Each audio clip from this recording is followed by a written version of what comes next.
Dearly beloved, today on the Rock and Roll Theater podcast, Prince's Purple Rain.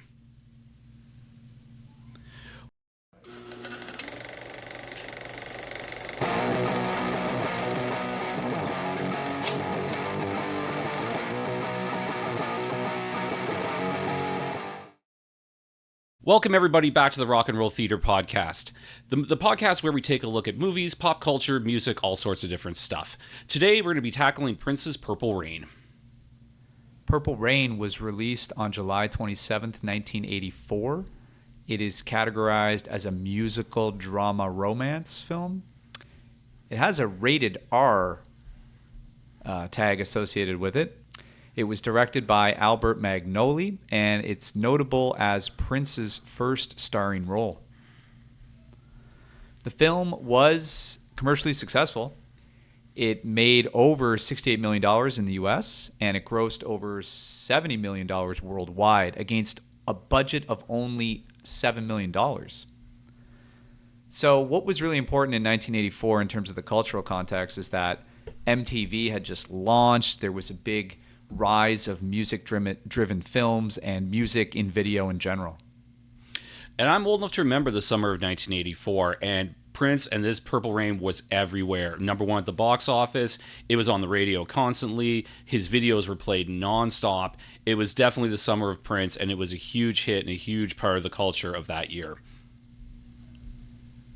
Before filming got started, allegedly during their first meeting with Warner Brothers, some of the studio executives asked Prince's manager, Albert Calveo, if John Travolta could actually replace Prince as the film's lead. I can't possibly imagine John Travolta as the lead of this movie. I think if he had been the lead of this movie, we probably wouldn't be discussing it today, because I don't think it would have had the success of having Prince perform his own songs in the movie. Definitely. So another kind of interesting note before we start getting into the scenes is that Prince required other musicians in the film to actually take acting classes before filming began. And the antagonist in the movie, I guess, Morris Day, was supposedly kicked out of the classes for clowning around. And judging by some of Morris's scenes in this movie, maybe he should have stayed in class and maybe taken a few more acting lessons, because he definitely has some odd moments throughout the film, which we're going to get into. All right, if you haven't seen Purple Rain or haven't seen it in a long time and you don't want any spoilers, hit pause right now, go watch it, come back. We'll be right here. We're not going anywhere. And if you have a quick second, wherever you're listening to this in the world, if you could like, subscribe, follow, comment, whatever the case may be, that would really help us out. We'd really appreciate it. If there's a comment, something you'd like to hear us talk about, find us on the socials, drop us a line, and let us know. So without further ado, here we go. Let's go crazy. Prince's Purple Rain. So we kick off Purple Rain right away with Let's Go Crazy. The classic intro hits, Dearly Beloved, Prince and the Revolution are on stage. They're killing it. The place is packed. It's 80s culture like you would not believe. The outfits are outstanding in the crowd. And it really just shows, this is one of Prince's strongest songs. The band sounds amazing. We start, however, as they're playing, there's a montage starting to happen there where we see a woman in a taxi getting out in front of the club. We see Morris Day getting ready, we're assuming, to hit the club. And the version is different from the album. It's about 8 or 9 minutes long. There is a 12-inch version out there somewhere. I mean, it was chopped down to be a single on the actual album. And the guitar solo in this song is just fantastic. If you've ever heard it, it definitely really just shows Prince's skills and his diversity as a musician. Yeah, it's definitely an upbeat scene. There's a lot going on. It is a bit confusing at first if you're not totally familiar with what's going on here. Like you said, those scenes of, a woman getting out of a cab. There's the scene where the club bouncer is breaking up a fight, so the woman eventually sneaks in, that type of thing. It is cool, though, to see the First Avenue nightclub in Minneapolis. Apparently, it was paid $100,000 for usage during the filming, and it was closed for a total of 25 days. And this was one of Prince's haunts. I mean, he got to start playing there. He played there before, during, after this movie. He was known to just go there and hang out with his posse. He would give unreleased tracks to the DJs there to play as well, too. So First Avenue is definitely Prince's home, and it shows he's on stage just owning the place.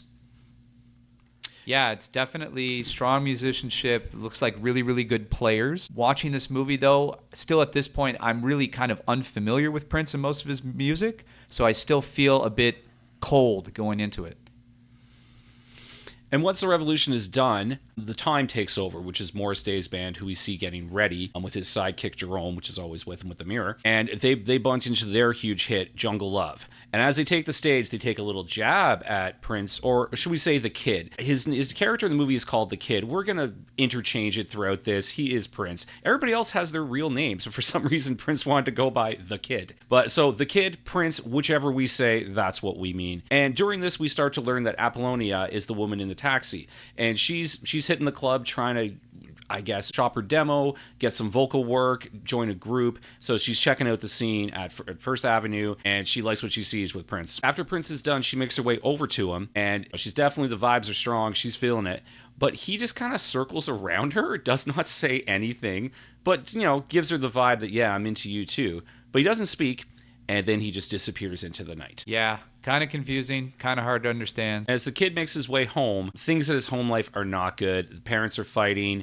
It's a bad vibe. It's a dark tone coming straight from the high beat, high energy that was the first two performances. We see that his personal life is not going so well. Yeah, I guess it's supposed to show some emotional depth or some sort of troubled past playing into his current role as an artist.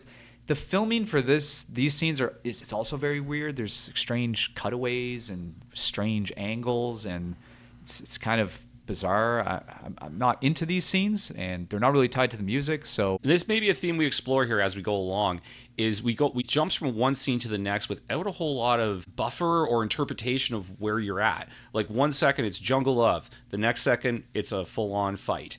So a little bit hard to follow. I mean, I've seen the movie a couple of times, so I know what's going on. But if on a first cold view like you had, Mark, I could totally see why you'd be like, oh, okay, are we forming a band or are we in a domestic dispute? Yeah, I'm going in cold. I'm not that familiar with Prince, not that familiar with the music. Of course, I know the names of some of the bigger hits, but that's about it. So at this point, I'm a little lost. Understandably. So we move on to the next day, which is, I think, a really good scene in the movie, actually. Prince Kid meets up with Apollonia. They go to a shopping center. They look around. They see different stuff. And they spot a guitar in the display in the window. And the guitar is the shape of what became Prince's iconic shape of his swirly guitar. I don't remember Prince playing the swirly guitar before this movie. I could be wrong. But it went on to become, like, that's Prince's guitar when you see it. So it's in the window, and, he clearly is loving that guitar. Yeah, that's definitely a memorable scene. They're walking through the mall, and I guess it catches his eye, and they do a good job of focusing on it, making it a important symbol in the film. And it does come back later on in the film, as we will see. So once they're done there, they decide to take a ride out into the country on Prince's motorcycle. Take Me With You is playing in the background, which is a song on the soundtrack. And another first, I think, is we notice Prince's symbol on the gas tank on his bike, which later on became his name when he legally changed it when he got in disputes with Warner Music later on. So the symbol's there even back in 1984, long before any of that stuff happened. And so they make their way out to Lake Minnetonka. And one of the most iconic lines in pop culture of the movie, you need to purify yourselves in the Lake of Minnetonka. So basically, this is Prince hazing Apollonia, saying, you want to get in the business, you need to do this. So basically, she takes all of her clothes off and jumps in the lake. Yeah, I think the line is purify yourself in the waters is the kind of the memorable one. You're right, yes. But it's still, like, even in this scene, the dialogue, like, there's places where you think they're going to speak, and they don't. There's still more strange cutaways. So, like, it's a very memorable scene, obviously, in some of the quotes, but I'm still a little bit foggy as a viewer because I'm like, it looks like there's pieces cut out or something. Yeah, it's also like, what are we supposed to think of the kid? Do we like him? Do we not like him? Because he's not being super cool to her in this moment. I mean, you can tell, first of all, kudos to Apollonia for doing this. It was filmed in the fall. It looks really cold, and apparently it wasn't. She nearly got hypothermia. But after she's finished, does it, jumps in, comes back out, he gets on his motorcycle and drives away, basically stranding her at the lake, soaking wet in late fall, I'm guessing. He does come back, but it's also it's just strange You're like, okay, are you on a date? Do you like her? Or you're just going to leave her in a field? It's hard to judge where he's at in this scene. Also, as he drives away, he says, don't get my seat wet to Apollonia. So then we return back to First Avenue. Morris is scheming. He has a girl band he wants to start. He thinks it's going to take him to the big time. We get more fleshed out now some of who the members of Prince's band are. They focus mainly on Wendy and Lisa, two members of the Revolution. And I thought Wendy did a really good performance actually in this movie, since there was real life tension with her and Prince. And they're kind of getting the vibe that they want to write their own songs. And you hear, a couple chords on the tape there of what will become Purple Rain. Even when Prince is meeting with Wendy and Lisa, and you think that maybe he is going to say something about he listened to the song that they were proposing, or he's going to outright dismiss it or something like that, it's still this vague, aloof, like he doesn't really answer, and he just says something to them like, just leave it, okay? Or, just let it be, okay? And like they're just like, fine. And you're kind of expecting it to carry more significance if it's supposed to be the song that is eventually what the movie is named after. So strange. I guess it shows that the frustration of being in Prince's band, maybe on film and maybe in real life too as well, because the frustration from Wendy feels real. All right, so then in the next scene, we got a bunch of things happening here. We're back in the club. We're back at First Avenue. And take us through what we're looking at here. Well, it's the second performance part of the movie. It's only one song. They're doing the beautiful ones, more of a slower song. Apollonia's in the crowd. She's into it. It's not one of my favorite songs, but it's not a very long. I don't think they even play the entire song. It's not a super long, moment, but Prince seems to think he's really hit a high note with this song. And then they go off stage and they're really proud of themselves. Then we realize they only played one song. That was the whole set for the evening. And then Billy, the club owner, is obviously annoyed with them, saying, hey, one set? Like, what are you doing? I'm hoping Billy didn't pay them for the night, because that's really unprofessional. One track? Come on. Billy is actually one of the stronger characters in the movie, though. I do like him, too, as well, yes. Yeah. He's a good, tough club manager type. I think it works well. Yeah, it's exactly. You get him right from the get-go, who this guy is, what he is. This is his club. He's in charge. And he is not happy with the one-song set, and I don't blame him. So after their one song, and there's several scenes like this where it almost reminds me of, it's funny, you can't remind me, it was Batman came out afterwards in 1989, but there's these scenes where he's running around fire escapes and it's rainy and it's dark, and it kind of gives you that sort of Batman-ish sort of vibe, and he has the long coat on, and it's almost like he's a vigilante, like what's the kid out there doing? And, of course, he's running to Apollonia is what he's doing. And then they have a little bit of an argument of, do you want to go to my place? Do you want to go to your place? Do you want to go to my place? They end up deciding to go to Prince's house, which, as we mentioned before, the vibes are very bad at Prince's house, with all the fighting and what have you. But regardless, they go there. They have a very good time. And you mentioned at the start this movie had an R rating. Prince actually wanted an X rating for this movie, which is incomprehensible because back in 1984, an X-rated movie would not be played in major theaters. Obviously, that was never going to happen, but you can kind of get the vibe in this scene what Prince was going for, if you know what we mean here. And he drops her off the next day, and then Apollonia's off to do what Apollonia's going to do, and we're going to talk about that in a second. And then, yet again, we go back to Lisa and Wendy are jamming Purple Rain again, this time actually playing it. And as soon as he walks in, they switch to Let's Go Crazy. So again, another tease of the movie's namesake song, but we still don't know that much about it. I guess the vibe is at rehearsals, we do the hits. But he does get the tape, and he does go home and starts to listen to it. And there's a blatant, and this is in a lot of 80s movies, there's a blatant product placement shot of Prince holding a bag of Doritos. And I've seen a lot of 80s movies where this exact same thing happens, where all of a sudden out of no, I can think of a bunch of different movies, and there are probably movies in the future we will cover where this happens. So Doritos got their product placement in there. Hey, we're talking about it today. Then we move on to a scene, which is Apollonia and Prince again. She gives him the guitar. She has managed to save up, get the money, and bought the guitar. And, of course, he's happy to get it. It's a beautiful guitar. He gives her an earring. I don't think that's a fair trade at all in terms of guitar for earring. It seems like a bit of a ripoff. Yeah. And again, is Prince the good guy here? Is he a bad guy? I don't think he's treated Apollonia all that well. And within seconds, this scene entirely flips where she says that she's going to be in Morris's band, his girl group that he's performing with. Prince, the kid, he loses it in a bad way. It's a bad scene.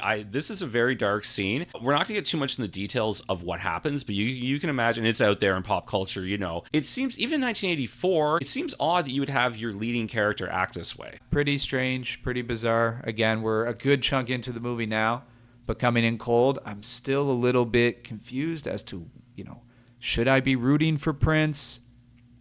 Is this just sort of interpreted as you go type of film? I'm not too sure. Yeah. And then we move into, one of the classic songs from this movie, When Doves Cry. They don't perform it. It's just done more of a montage, almost music video style. There's a lot of Prince driving around his motorcycle. When Doves Cry was added last minute. Apparently, most of the music had already been written for the movie, and the record company wanted one more type of hit, I guess you'd want to say. And he really knocks it out of the park. This is, when you think of Purple Rain, a lot of people think of this song as opposed to Purple Rain itself.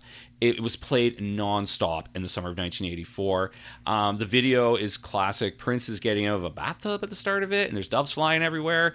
It's something to see if you've never seen it. And I do say it got banned in a lot of places, but I remember as a child the video being on, at least where I was at, constantly. So this is going to be a very last minute addition to the film, but I can't really picture the film without this song in it. It's understandable why this is one of the big hits. I'm familiar with the title, even as somebody who's not well versed in Prince, but it's kind of inescapable. Yeah. So we move back to the club where Prince is performing, the Revolution's performing. This time they start off with Computer Blue, which is a song that was around in some shape or form in Prince's orbit with his band. The entire band wrote this one. So it'd been around for a while, and I guess this is the final version that they had for the movie. And clearly the kid is in a mood tonight, shall we say, and Morris and Apollonia walk in, and that does not help it. It looks like the kid is kind of pissed off, not too happy about what's going on. It's also a little strange because the crowd looks thinner than we've seen in the other scenes up to this point. So it's hard to gauge, are Prince and the Revolution just playing this club too much? How many times have they played there in the past few weeks? We're not sure. It is confusing because in the first song, when they're doing Let's Go Crazy, the club's packed. They're going nuts. You think, okay, this guy is, top dog at this club and he's killing it. But from how Billy acts with them sometimes, you get the feeling that, no, they're not like the top band at the club. Which is, it's a little bit hard to get your head around. Are they, are they bigger than I think they are? I don't know. It's a little bit confusing. And then from there they go into Darling Nikki. We'll talk about that more later on when we talk about the music afterwards. But it's a fairly raunchy song, put it that way. And as they're leaving the stage, obviously they're mad and didn't go how they wanted. And Jerome from Morris's henchman makes a couple jabs at them on the way off the stage. Prince actually runs off the stage. He goes back to the dressing room. He starts flipping out. We see Billy, the club manager, again. He comes in, confronts him. He's, telling him that, no one likes his music other than him. He writes for himself. He's selfish. He might be wasting his talent, and his slot at First Avenue might be at risk. It's a pretty good scene, I think, overall. Yeah, I think it does show that the club owner is like, hey, I like Let's Go Crazy. I'm not so crazy about Computer Blue or you doing a one-song set. So it does show you kind of Morris is more probably the corporate guy. He gets out there, he does Jungle Love, he does the dance. He wants to start a pop group with a bunch of girls. He thinks that's going to be a hit, and that's where it leads us into Apollonia 6's debut. Prince originally intended to cast Vanity, who was the leader of this girl group called Vanity 6.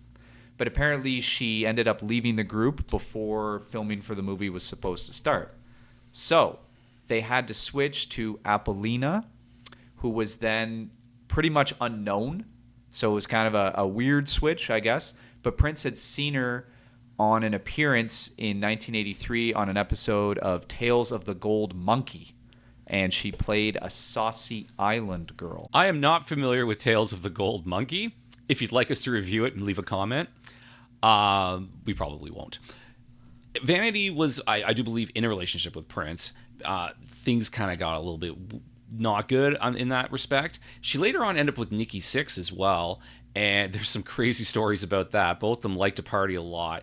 And maybe down the road, if we cover the Dirt, Motley Crue, Vanity may make another appearance here on the podcast. But from this girl group, I kind of get they're going for a Pussycat Dolls sort of vibe. One person's a star in the group. We got 3 or 4 other backup singers. Everybody's in lingerie. It's cheesy as hell. It's exactly what you think it is. And the song they're doing is called Sex Shooter. It's completely forgettable. I've watched the movie several times in the last week. I can't remember how the song even goes. It's exactly just generic girl pop group stuff.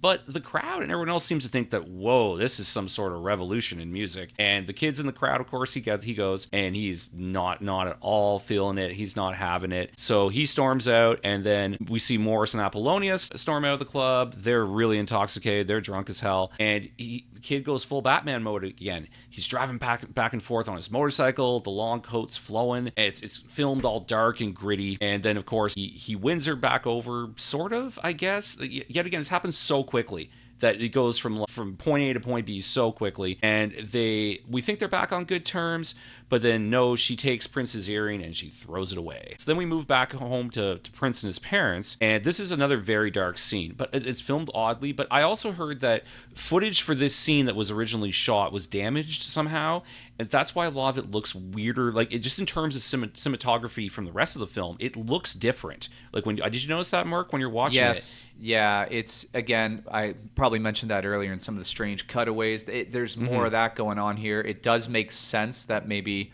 something got lost forever and they had to splice it together. That's the vibe we're getting, because it's kind of just all over the place. But basically, I mean, it's probably the darkest scene of the movie. And his parents are fighting. Dad shoots himself. It gets really nuts. So Prince is obviously upset. He trashes the whole house. He trashes his basement. And within the basement, he finds a bunch of sheet music, which is referring to the fact his father is a musician. And these are some of his compositions. So when I see this happen, I'm thinking, okay, this scene is planting some seeds for these songs to reappear later in the movie. It really sets the stage for, like, hey, this is going to pay off in a major way. He's going to find these and go, oh, that's it. That's the sound we're looking for. This is, full circle here. But doesn't really, well, we're not going to spoil everything yet. It doesn't quite play out that way. So then we move back to the club, and it's the second performance of the time. This time they're doing a song called The Bird, which I don't remember anywhere near as well as Jungle Love, which is an iconic song everybody knows. They're up there, they're doing their thing. Excellent dance moves. I mean, the song itself is whatever, but excellent dance moves. And I get the vibe, like they pull off this slide near the end of the song in unison. That's something they did in their live shows all the time.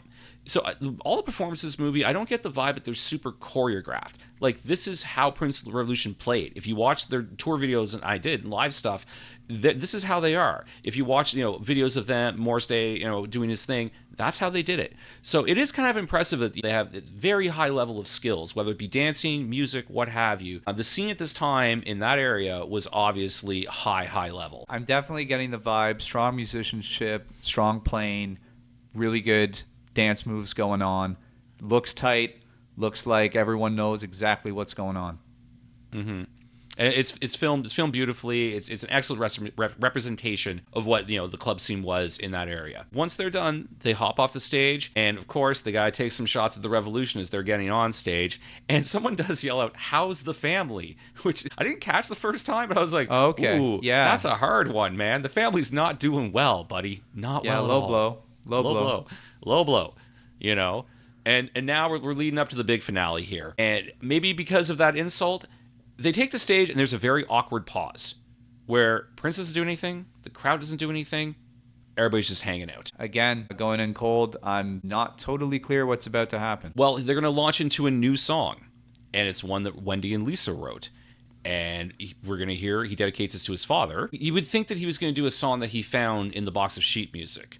But no, we're going back to the song that's been teased several times throughout the movie that Lisa and Wendy wrote and really wanted to perform with Prince. And so right off the bat, this begs a really strange question. When did Prince learn the song? It's a 9 minute song. There's a lot going on. It's a very intricate song.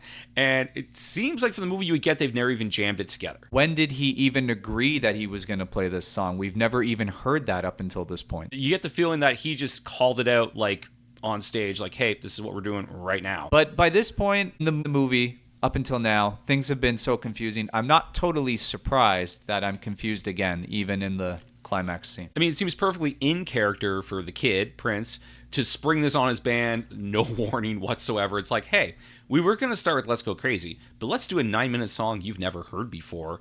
So it does stretch the believability a little bit, but I guess at the end of the day, none of that matters because Purple Rain is a great song. It's the reason why the movie's called what it is, and this performance of it is excellent.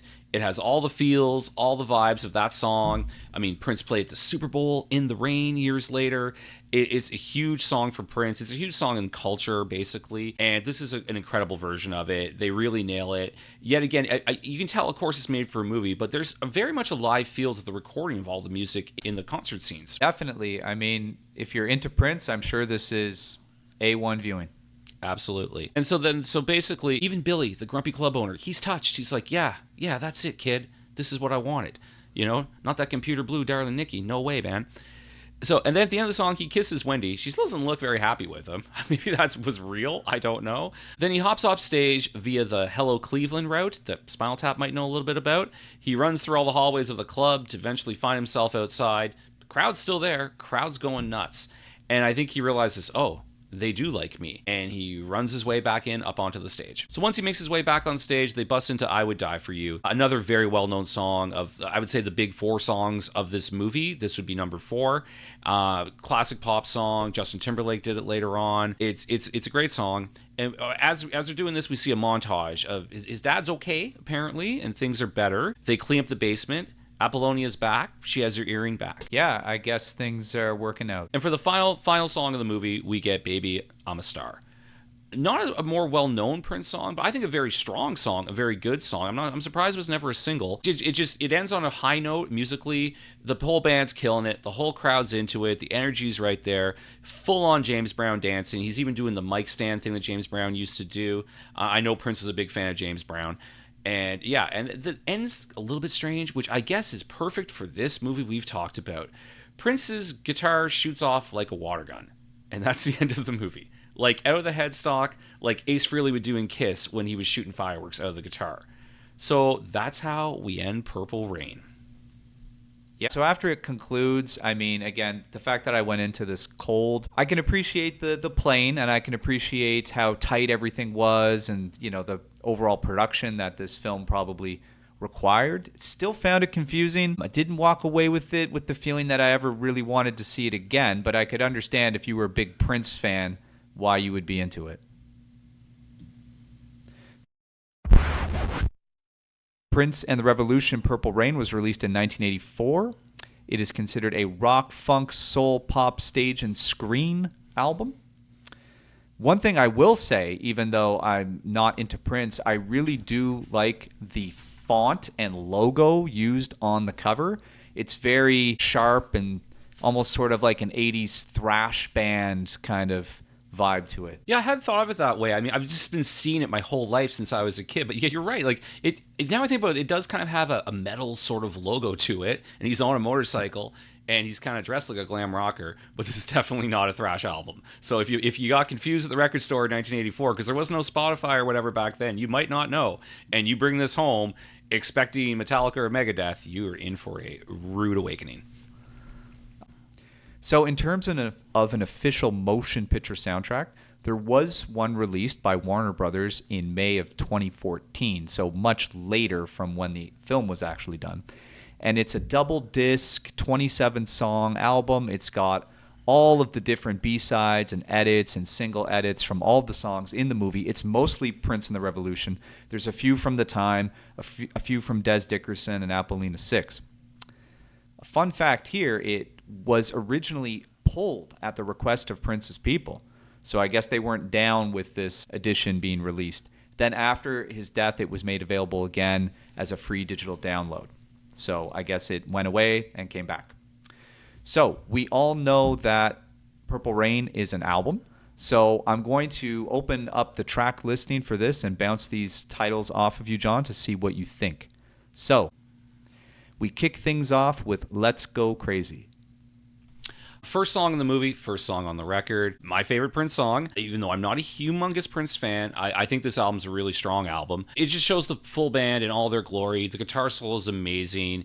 It starts off so perfectly, Dearly Beloved, and just a great one to kick it off. Up next, Take Me With You.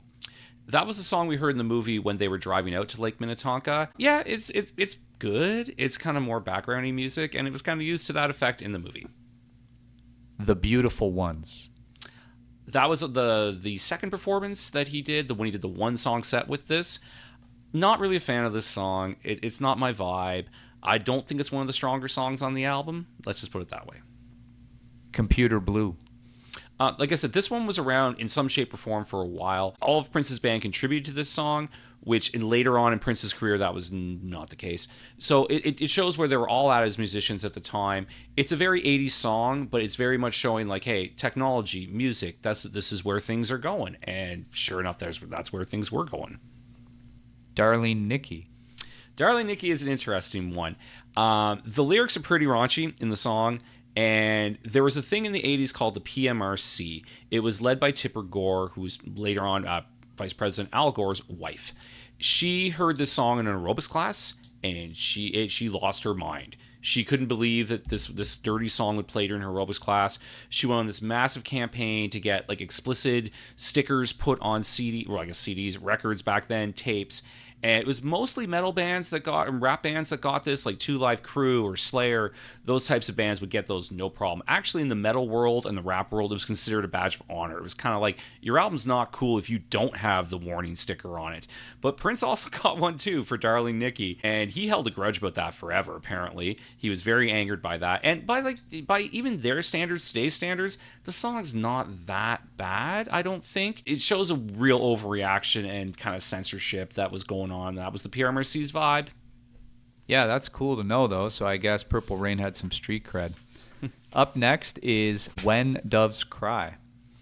Like we said, the final song made for the album, but possibly, one of the 3-4 really important songs on the record. It basically lays out the narrative of the film in the song. So if you just watch the video for When Doves Cry and listen to the lyrics, you kind of get the story of the movie. It's kind of all right there. The video was on nonstop when I was a child.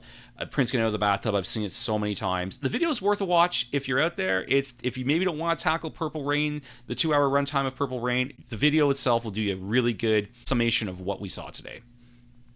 Next up is the shortest song on the album, one of the only ones under 4 minutes, I Would Die For You. I really like this song. It's a classic pop song. It doesn't need to be any longer than it is. It's just a nice, catchy, good pop song. It will stick in your head for days once you hear it. Baby, I'm a Star. The last song of the movie, yet again, it shows them at their full powers, I would say. It was never released as a single. I didn't really know it as well as the other songs, but I think it's definitely one of the stronger songs on the record.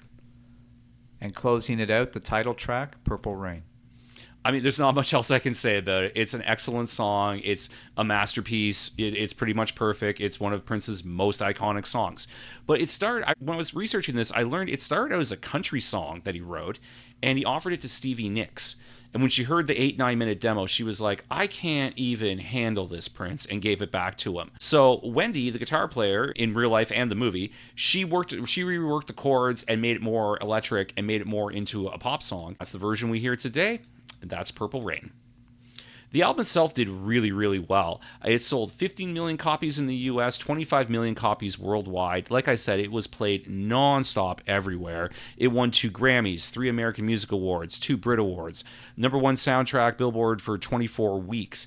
I'm sure there's a lot more other awards too that I'm skipping. But when it comes to 80s albums, there's a Mount Rushmore of 80s albums. This one is definitely on it.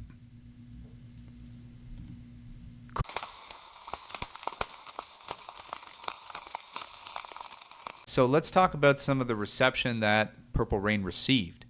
On Rotten Tomatoes, it currently has a score of 73%. That's based on 59 reviews, and it has an average rating of 6.5 out of 10. Yeah, that seems about right. 6.5 out of 10 seems right where it is. Because if you take out the musical performances, it ain't even 6.5. So I think a lot of that is you might have people like me who went in cold, don't know much about Prince, would not rate this very highly. But then I'm sure you also have people who really love Prince and, will give it a high score no matter what. But moving on from that, this film actually did pretty well in terms of awards. I'll just read off a couple that it's won here. It has an Academy Award for Best Original Song Score, a Grammy Award for Best Rock Performance by a Duo or Group with Vocal, and another Grammy Award for Best Album of Original Score written for a motion picture or television special. I mean, we're just listing some of the awards. I'm sure there's a lot more that we probably, didn't even get to. It just shows you that this movie was a massive, massive hit. So I found this when I was doing some research on the film. Prince apparently said after the movie opened, he had a nightmare that Roger Ebert and Gene Siskel hated the movie and they tore it apart on their TV show. So, in actuality, both of these critics loved Purple Rain and put it on their top 10 list of 1984. Roger Ebert was quoted as saying, one of the greatest rock movies of all time. I mean, we're going to cover a lot of rock movies here, so we'll see how that claim holds up. But I do remember Roger Ebert and Gene Siskel's TV show from when I was young, and I'm a little bit surprised that they did like it, because they were really hard on people. Even movies that were big hits that people loved, they didn't necessarily like. Kudos to Prince for winning those two over, because they wouldn't have done it just to do it. So obviously they liked the film. But not everybody is a fan. And we have a tradition here where, Mark, you go and find a 1-star review out there of everything that we watch. And I think this week's take is a pretty good one. So we do have a pretty good 1-star review for Purple Rain. This one appears on Internet Movie Database, and it was written by Hup234, ! In the June of 2000. Okay, long time after it came out. 1 out of 10. Ooh. Purple Schmurple. Chop this into guitar picks and give them to Prince.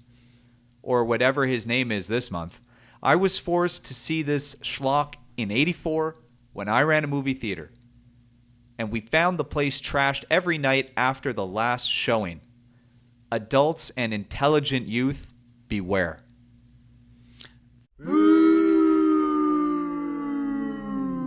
There's a lot to unpack in this 5-6 sentence review. For starters, you left this review, you said 2000 is when this review was left. So 16 years after the movie aired, you went and found the Internet Movie Database page. Well, to be fair, Internet Movie Database did not exist in 1984 or 94. Right. You're right. He's been holding this in for a long time, clearly. So is the review that, I hated this movie because the kids wrecked the movie theater after it? Because I actually watched it? Also, intelligent youth beware, I think is a really funny thing to say. It would be a good name for a song. I don't know. So, yeah. So he held on to that opinion for 16 years. And I guess another 25 years after that, we're still talking about it. I think that's a great review. Me too. So, in terms of the film's lasting legacy, there's a few things we'll note here. So, I've heard this mentioned a few times, and I did see it when I was researching as well, that Eminem's autobiographical film from 2002 called 8 Mile is often compared to Purple Rain. We'll be tackling 8 Mile in a later episode, and I just with it, as soon as I read that, I'm like, of course. I've seen both movies. Yes, it's pretty much the same story. Musician comes from a not great home life.